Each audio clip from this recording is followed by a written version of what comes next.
Ok, donc Georges Dupin, je suis né il y a 50 ans au Havre et ça fait partie un peu de l'exposition et je fais de la photo, je sais pas, depuis, j'étais pas très bon à l'école donc ils m'ont viré à 16 ans donc grosso modo j'ai fait un CAP à 16 ans et après j'ai fait les beaux-arts donc j'ai plus après une formation assez plus beaux-arts, c'est-à-dire plus des installations, des sculptures que de la photographie. Je suis revenu à la photographie 10 ans plus tard, à partir de 96. Et donc ça fait 20 ans que je fais des expos de photos. Et j'enseigne aussi à l'école d'art de Rennes. Et voilà. Alors déjà, c'est la première partie de l'exposition est basée sur Saint-Va de la Hougue, la mairie de Saint-Va, mais qui concernait aussi les communes du Val-de-Serre environnantes. Je connaissais déjà la région, puisque quand j'étais enfant, je venais chez ma tante qui habitait juste à côté. Et petit à petit, j'ai entendu parler de cette bataille de la Hougue qui avait quand même formé le paysage, puisque le paysage a été littéralement fabriqué, entre guillemets, par ces forts, puisque donc il y a eu cette bataille. Et je suis parti sur l'idée de transcrire la bataille de la Hougue, donc qui est une bataille qui a eu lieu en 1692, où Louis XV cherche à renverser le roi d'Angleterre, met en place une flotte, mais les perfides Anglais, aidés des Hollandais, apprennent notre coup d'État en préparation et envoient une flotte pour détruire la flotte française. Donc il y avait vraiment une bataille qui était très évocatrice, mais sans image, et je me suis vraiment demandé comment donner une image à ce que possédaient les gens chez eux. C'est-à-dire que je me fais un appel à la population, où les gens sont venus me voir à la mairie en 2 séances avec des objets qui pensaient issus de cette bataille. Alors ces objets, en fait, là c'est un travail qu'on a fait avec des amis à moi graphistes, Kevin Deneau et Lise Gay, avec qui je travaille généralement sur mes projets de livres. On a fait déjà 2 livres ensemble. Et on a commencé par déjà numériser les objets. Alors on a utilisé un véritable appareil photo, entre autres il est numérique pour des raisons de facilité, mais on a un appareil photo, mon appareil photo habituel qui servait de capteur, et on projetait dessus une trame, qui était en fait une trame de lignes, et à travers de cette coordonnée de la prise de vue et de la trame, on pouvait calculer des données dans l'espace qui nous permettaient de décoder un volume.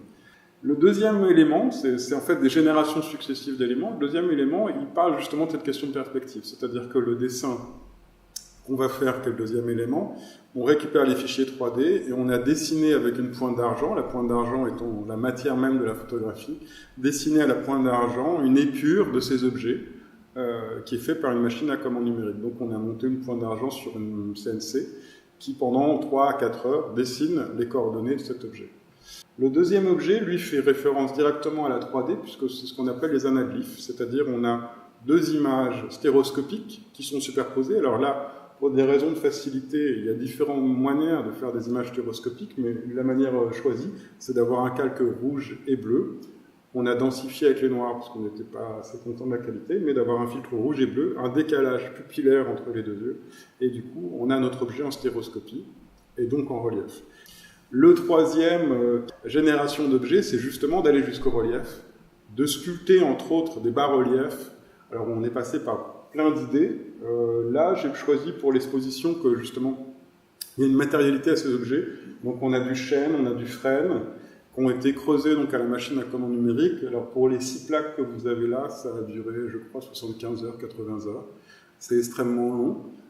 Et l'idée de ces moules et contre-moules, c'est pas tellement l'idée de faire du bas-relief, bien que la question du bas-relief est évidemment très très intéressante, mais c'est plutôt l'idée d'avoir moule contre moule. Et le dernier objet, il n'est pas présenté ici, c'est de presser une plaque qui va se déformer pour être l'image. Mais l'image étant plane dans une photographie, d'avoir une plaque compressée. Donc la seconde partie de l'exposition est un travail, je dirais, plus classique, puisque c'est ce qui m'a amené à me redéfinir comme photographe après l'école d'art. On a un sujet, quelle est la meilleure manière d'exprimer ce sujet ?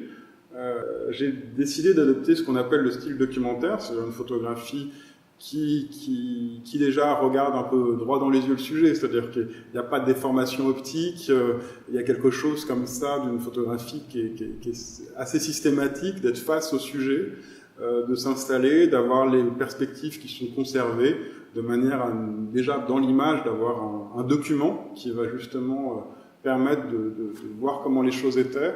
Ça commence dans le montage de l'exposition avec quelques images du Havre en noir et blanc. Donc on passe à une modernité des années 50, aux années 70 avec l'architecture sur dalle, et avec différents cas de figure. Justement, on passe en Israël et Palestine avec cette question du conflit, la question de la mémoire, c'est-à-dire que la mémoire constitue le projet national, il est réellement construit comme une volonté délibérée, et des passeurs aussi qui sont à l'intérieur de ça, parce qu'on va passer entre Auguste Perret, Oscar Niemeyer, que ce soit au Havre, au Brésil, à São Paulo, des architectes israéliens comme Moshe Safdie. On voit une réalisation qu'il a fait à 27 ans, comme Habitat 67, et on va dérouler cette histoire jusqu'à Dubaï, qui était la fin d'SF, et une série qui est toute récente. SF continue avec cette construction extrêmement moderne. On a passé 28 jours en Chine, on a trouvé au moins une trentaine de bâtiments. Là, on a choisi de montrer qu'une seule ville, qui est Datong, qui est une ville centrale de la Chine, qui a été remaniée de manière à en faire une ville touristique. Et donc ce petit volet sur la Chine exprime un peu justement cette idée d'SF, c'est-à-dire d'une architecture qui est en devenir, qui forme une idéologie ou une représentation nationale. Et il y a aussi une notion d'ambiguïté, je tiens à le dire, c'est-à-dire que ces architectures, parfois je les aime, parfois je ne les apprécie pas du tout, et c'est même une des dimensions vraiment qu'il faut avoir en tête quand on voit l'exposition, c'est-à-dire le fait qu'on peut faire des choses sans forcément les aimer, mais cette question de l'ambiguïté, de se rendre compte que cet objet a un pouvoir parfois délétère, ou un pouvoir moteur pour créer de la ville, pour pouvoir créer société, et vraiment cette question. Et c'est en cela aussi que je revendique de ce travail, c'est-à-dire c'est vraiment nous où on est là-dedans, parce que c'est des objets fascinants ou pas, ou affreux, mais quelle est notre place par rapport à ces architectures, parce que c'est des objets sophistiqués, enfin c'est des objets conçus par une culture européenne, c'est-à-dire que ce sont des contemporains qui pensent cette architecture, et ça aussi c'est une dimension très importante. Je parle de moi-même, je projette pas un exotisme sur le monde, par exemple, c'est pas des cartes postales du monde, c'est comment notre pensée modélise le monde. Il y a vraiment quelque chose de l'ordre d'une culture, pour le coup, européenne. On voit maintenant qu'il y a des spécificités à chaque culture. Et comment on modélise et comment on projette le monde et quels sont ses effets, parfois absurdes, parfois moteurs. Voilà. Donc cette boucle est une loupe. On pourrait tourner dans ces deux espaces.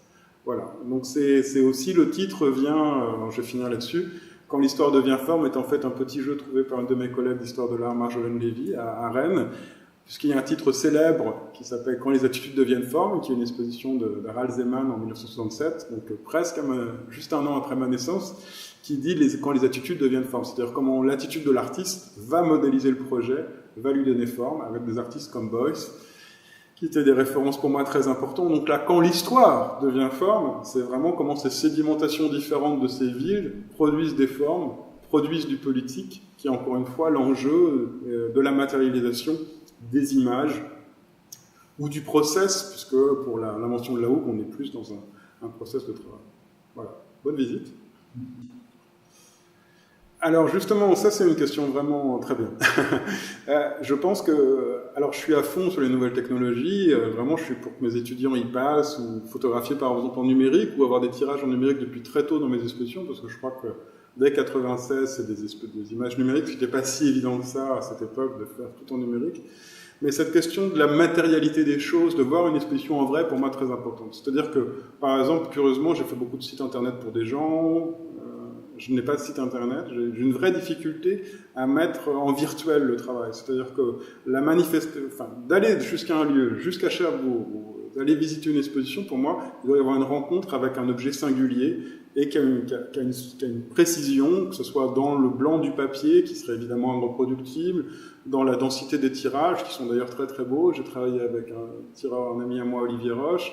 C'est vraiment cette précision de l'objet qui est donnée à voir qui m'intéresse beaucoup, et je pense que à cette ère du virtuel, de cette virtualisation possible, il faut justement garder l'exposition non pas comme une ancienne chose, mais comme quelque chose qui est tout à fait complémentaire, et où la nécessité de rencontrer vraiment les choses est une nécessité pour moi vraiment organique. C'est-à-dire que, il y a cette vieille question de l'aura, mais il y a aussi cette question de rencontrer vraiment quelque chose et d'avoir cette précision du format, du tirage, du rapport qu'on a au corps. Par exemple, il y a presque il n'y a pas d'image de grand format, qui est un peu un standard de l'art contemporain.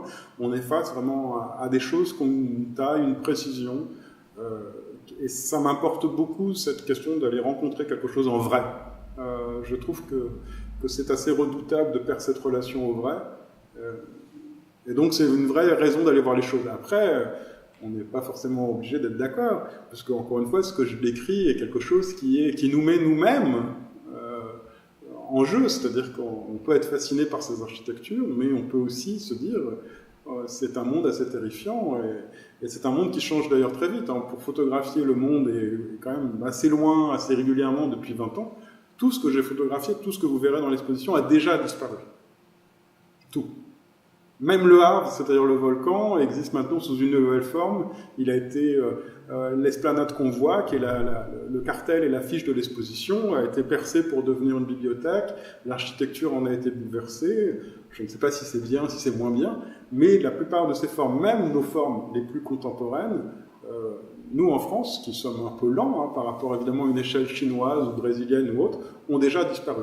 Donc c'est extrêmement singulier de voir à quel point notre environnement change. Alors bon, évidemment, on a l'idée sur l'écologie, ça nous paraît comme ça.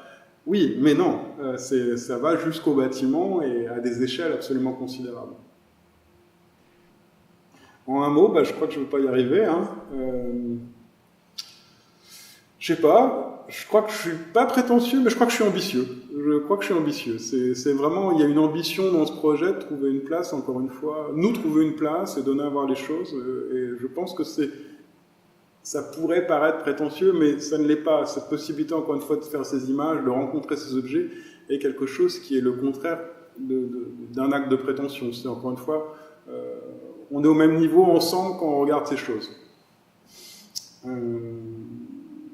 Mon travail en un mot, donner à réfléchir cet état des choses quand même. C'est vraiment l'idée qui est derrière, c'est de donner à réfléchir, encore une fois avec tout le poids des ambiguïtés, des intérêts, d'arriver à décoder un petit peu notre quotidien, puisque les formes, finalement, en tant qu'artiste, on donne à apprécier, je dirais, on donne à apprécier quelque chose qui serait beau, mais on pourrait aussi les donner à voir comme, qu'est-ce que c'est, qu'est-ce que ça produit, tout ça.